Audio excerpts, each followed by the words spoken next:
Bom dia a todos e que Jesus nos protege, nos ampara, para que nós possamos passar a lição da melhor maneira possível, para que os nossos entendimentos acabam engrandecendo nós e fazendo com que nós aplicamos em nossas vidas tudo aquilo que a espiritualidade traz para nós. Bom, continuando aqui o capítulo 18 do livro Obreiro da Vida Eterna, quando o Jerônimo deliberou que fosse desligado os laços de Cavalcante, né? Bonifácio já começou a fazer as primeiras resoluções e pediu o doente, e o doente pediu para que viesse um padre pela manhãzinha para que ele confessasse. E aí o sacerdote chegou, reduziu o máximo possível a conversa ali. O André Luiz fala aqui, porque ele, pela emanação de desagradável cheiro, né, que saía da organização fisiológica em declínio.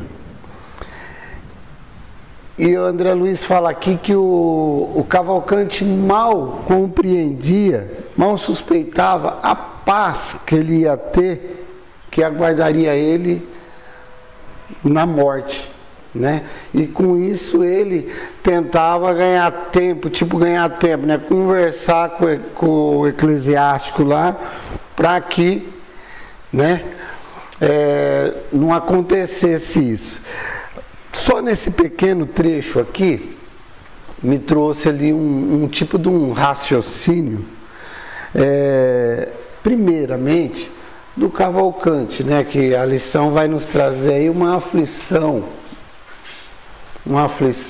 dele, para que ele não conseguiria resolver, e também a preparação das pessoas que estão envolvidas, às vezes numa pessoa que está doente, muito doente, que você tem, que nem esse padre, ele tem, não é a primeira, tipo, acho que eles chamam lá extrema-unção, ir na casa da pessoa para escutar a confissão dele. Isso é um trabalho deles, né? Aí veio trazer para mim, né? Já que nós estamos na doutrina, certamente às vezes a gente vai ser convidado aí, vai na casa de fulano está muito mal, vai bater um papo com ele, para a gente saber se armar do que vai falar para aquela pessoa, né? Do que às vezes as pessoas que estão rodeadas de um doente desse não é tão caridoso, às vezes pelo cansaço de cuidado, aquelas coisas todas, e às vezes a pessoa deixa de ser caridosa porque está cansada ou chega com pressa num lugar desse. E aqui a gente vê que esse padre que veio aqui, ele não estava preparado para entrar num quarto que não estava com cheiro legal, tal, que aqui ele fala que ele tentava fazer as coisas rapidinho ali, resolver rapidinho, tipo assim, Deus te abençoe, vai com Deus, e para sair daquele quarto, né? Então a gente vê esse raciocínio para a gente começar a se preparar. Primeiro, se preparar com as coisas que vêm afligindo a gente, que vai acontecendo no dia a dia, resolver, não deixar para uma hora que você não consegue resolver mais. Você não consegue resolver. Se você está numa cama com um remédio aplicado nas veias, deitado ali sem força para andar, tem muita coisa que você não vai resolver. E aqui é o caso do Cavalcante, né? Mas vamos aqui nas aflições que ele tem para com conforme ele vai conversando e a gente vai vendo aqui, tá?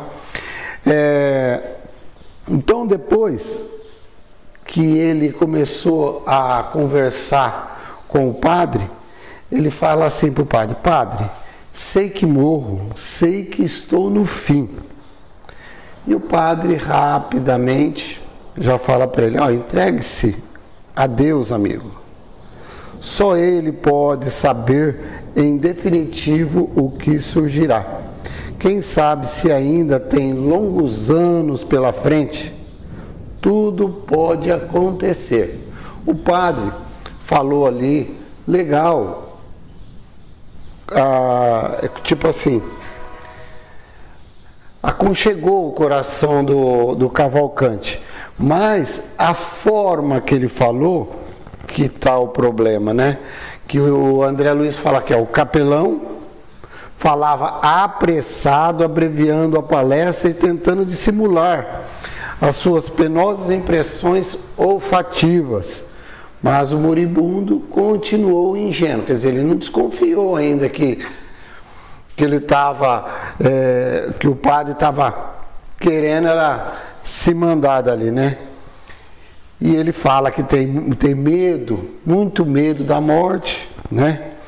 E o padre novamente fala para ele, né? Bem, precisamos preparar o espírito para o que der e vier. E ele querendo falar para o padre, fala: ouça, padre, acredita que salvarei? Aqui a gente entra num impasse, né? Às vezes a pessoa está numa religião, vivendo a religião e tem muitas dúvidas, né? E, né, a gente vê aqui no Cavalcante, na lição do Cavalcante aqui, a gente vê que ele acreditava no purgatório, acreditava nas coisas de salvação, mas ele não chegou ali na hora ali, ele não tinha preparação para a morte, né? Mas ali o padre vai falando para ele: sem dúvida, você foi sempre bom católico, né? Mas aí a gente precisa ver o que é ser um bom católico, um bom espírita, né? A gente às vezes frequenta alguma coisa, mas a problemática que você tem no dia a dia é bem maior do que aquilo lá. As coisas que você não resolve, fica na tua cabeça. E não é a religião que vai tirar isso aí da tua cabeça, e sim a prática daquilo que você aprende na religião. Aprende na religião e acredita naquilo lá, né? Pelo que eu vi aqui, o Cavalcante tem uma brecada no padre, né?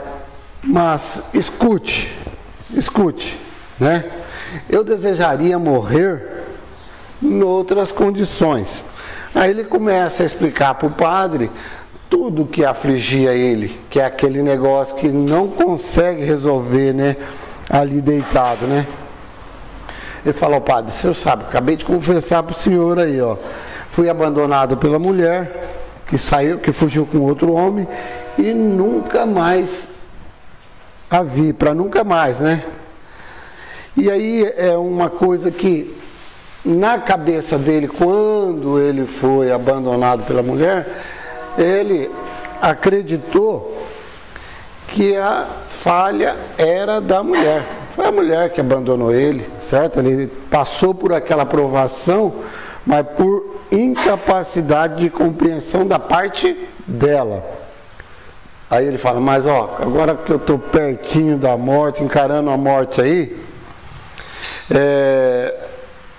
eu vejo aí que talvez a culpa tenha sido minha.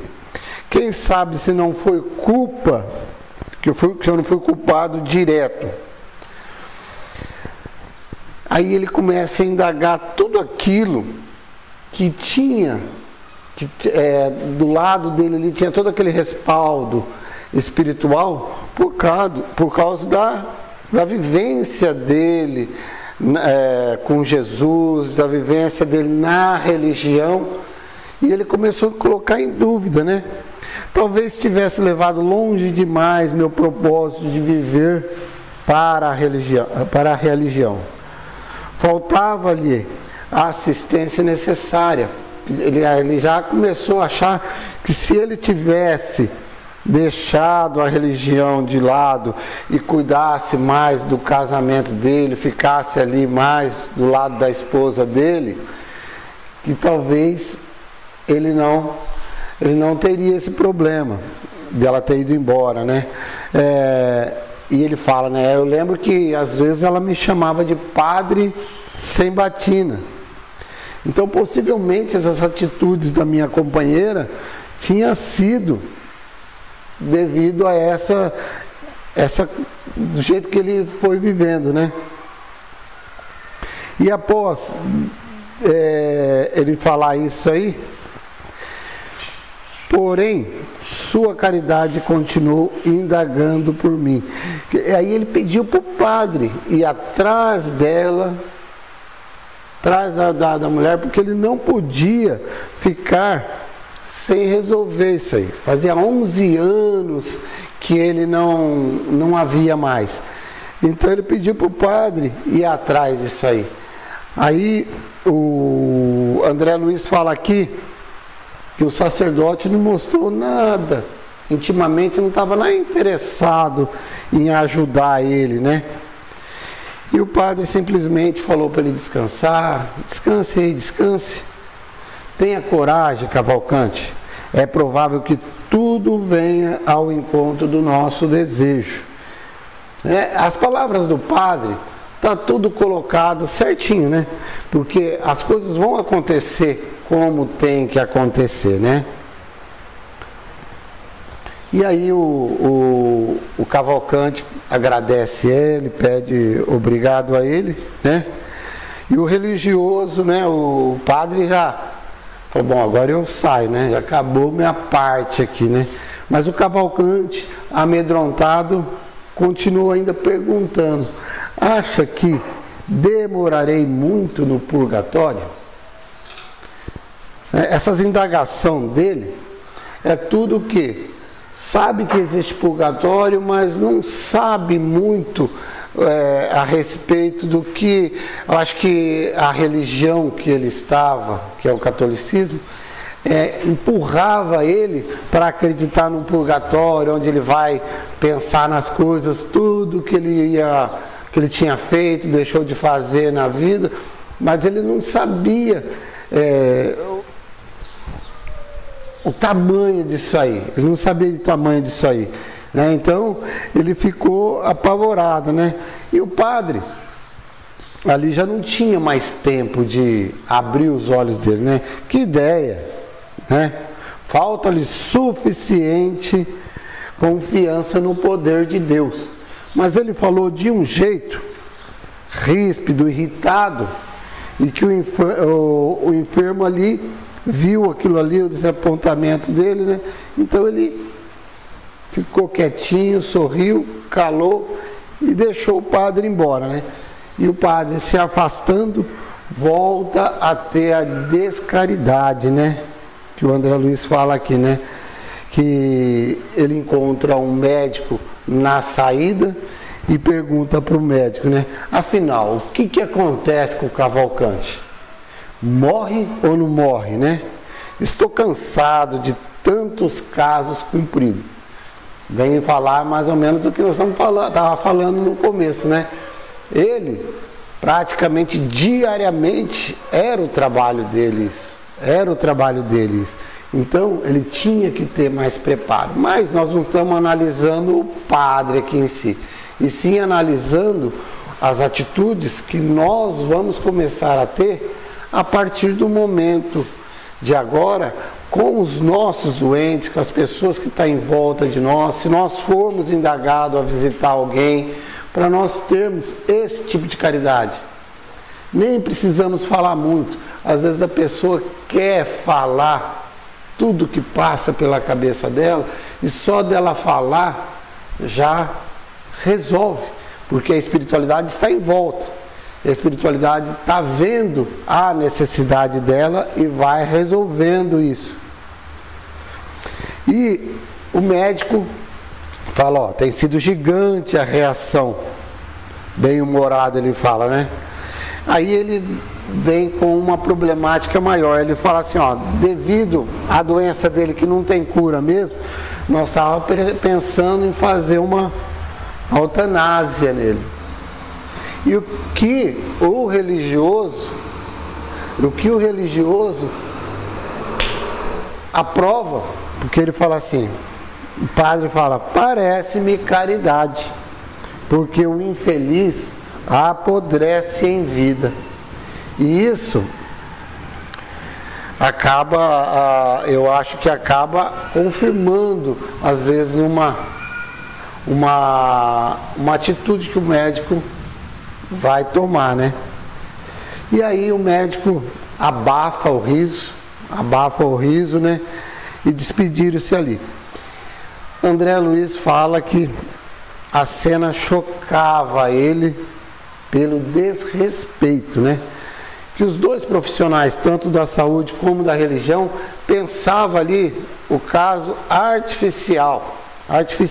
Ele não via aquilo que nós estávamos comentando aqui, né? Não via o problema da alma, né? Que o Cavalcante precisava resolver aquilo ali para ir embora tranquilo, né? E eles não viam isso. Entretanto, para compensar a descaridosa incompreensão, Cavalcante, pelo lado espiritual ali, o André Luiz fala que ele estava sendo muito amparado, não por ele, porque ali o trabalhinho dele ali era bem pequeno, mas Jerônimo e Bonifácio tratava ele ali como uma bem amada criança, né, cuidando certinho. E quando o padre já estava distante, até o Jerônimo comentou, né? O pobre sacerdote ainda não possui os olhos de ver, né? Não tinha ainda a capacidade de ver o lado espiritual, né? E ele defende aqui, né? Ó, Cavalcante foi, antes de tudo, perseverante, trabalhador do bem. E aí, depois que acabou esse assunto aí, o Cavalcante entrou em lágrimas copiosas. A atitude que o padre teve começou a fazer ele, até então ele não sentia o cheiro dele, mas a partir daquele momento ele começou a sentir ali o cheiro das próprias vísceras deles ali, agravando o mau estado dele, né? Devido à atitude que o religioso ali tomava. E ali ele pegou e pediu para chamar, é que ele intitula como irmã de caridade. Mas ele fala aqui, chama uma das irmãs de caridade, entre tantas. Então, quer dizer, a pessoa que ele chamou ali para conversar, uma mulher para conversar, que trabalhava ali, que ele conhecia, que sabia dele, que entendia ele, porque ele queria, o que ele queria mesmo, era um consolo que vinha de fora para dentro dele, para escutar ele realmente, né? E aqui o André Luiz fala que a irmã de caridade não trazia consigo melhor humor que o padre. Era a mesma coisa, né? Tinha educação, escutou ele certinho, mas antes de escutar ele já aplicou desinfetante no nariz para não sentir o cheiro dele, né? E aquilo ali causou surpresa nele também. Mas mesmo assim o Cavalcante chorou, queixou para ela, falou que precisava de mais alguns dias, que ele não podia ir embora, não podia desencarnar sem a reconciliação conjugal, né? falava ali a respeito do médico, né? Fala para os médicos me dar remédio mais eficiente para que eu viva um pouquinho mais, para dar tempo disso. Para dar tempo disso, né? Mas ali, a irmã de caridade ouvia aquilo ali e falou ali, suscita, ó, amigo, tenha fé. Na casa aqui, na casa tem repletos enfermos, alguns em piores condições. E aí o Cavalcante continuou insistindo que precisava, e ela foi ali que ele fala ríspida e secamente: não tenho tempo.